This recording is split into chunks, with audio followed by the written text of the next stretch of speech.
More now on President Obama's State of the Union address. Here with their own special perspectives are Tina Brown, co-founder and editor-in-chief of the Daily Beast website, and Mo Rocca, special correspondent for CBS News Sunday Morning and host of the Tomorrow Show on CBSNews.com. Oh, yes. Yes, that's right. Any other credits we'd like to list there? The Southeast Asian tour of the musical Grease. Which some of us missed, but we heard it was to die for. Standing room only in Jakarta. Yeah, very good, very good.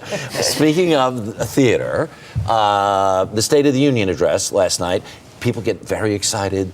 The Sergeant at Arms makes and here's the President of the United States. Everybody stands up, everybody cheers. It is really political rock and roll now, isn't it? Right. Yeah. But the question is, as the president spoke last night, it was not, one of those speeches filled with rhetorical flourishes or the kind of soaring rhetoric that he is sometimes credited or blamed for. It was a different kind of speech. What was your, when it was done last night, what was your thought? Well, my first feeling was I was really happy that it was this kind of post-oratorical Obama. Really pleased about that, because it was almost like a kind of town hall State of the Union in the way he conducted it. He almost had a kind of cup of Starbucks in his hands, as he was chatting away.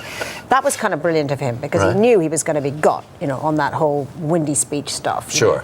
I did kind of like it when he made the comment about healthcare, that he hardly took it on for political reasons. Right. Laugh, laugh, laugh. Right. Because, he got his mojo back last night. You think? I do think so, yes. I think he got up off the mat. I really do.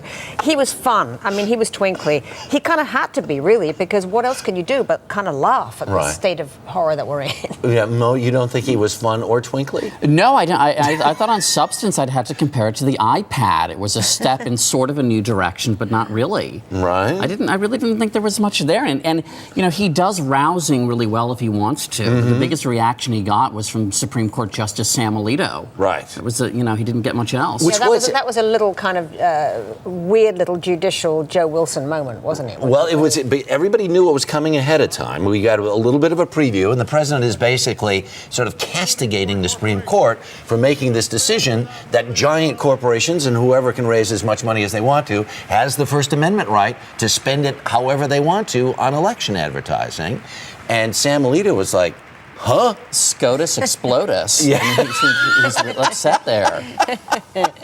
I feel like last night he was talking like a guy whose party is in the minority on the Hill, sort of blaming Congress for, he had and still has pretty wide margins. It's funny, these speeches are such a Rashomon, aren't they? I mean, everybody sees something different. See, I didn't see that. I saw someone who had got his mojo back, who was kind of a little defiant, really, and trying to say, we're actually not going to abandon our agenda, but we have to have some help from you guys out there. I mean, the fact that the Republicans, didn't applaud about the small businesses having the tax cut thing, I thought chose. Well, they actually did sort of, kind of jump along. But you know what? I mean, then he said, I thought I'd get an applause line for that. There is a kind of acknowledgement on his part that he kind of expects nothing from those guys now. But here, isn't the thing, I'm very Pollyannish about this sort of stuff, and I keep thinking that, okay, everybody's going to have their kumbaya moment, and they'll sit down together and say, do you know what?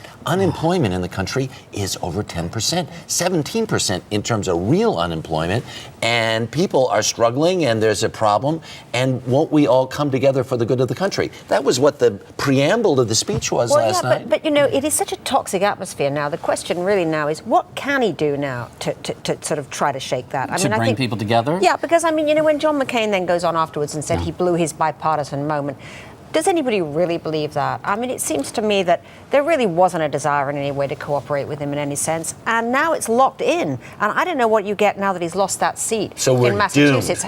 How do you break it out? Well, he has a personality, I think, to bring people together. He just needs the legislation. I'm thinking Parent Trap legislation, sponsored by Haley Mills. If all the daughters of these guys went to the same summer camp, they could bring them all together, Democrats and Republicans.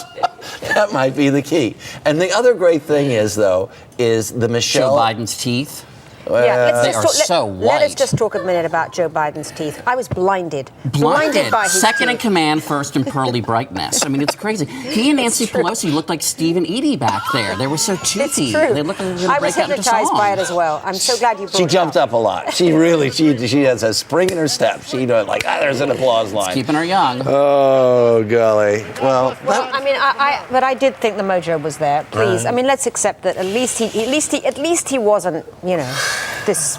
I thought it peevish was figure that really he's lame been. that the Joint Chiefs of Staff did not applaud the end of Don't Ask, Don't Tell. That is so gay that they did not. Tina Brown and Mo Rocca, thank you very much. We'll be right back. You're watching The Early Show on CBS.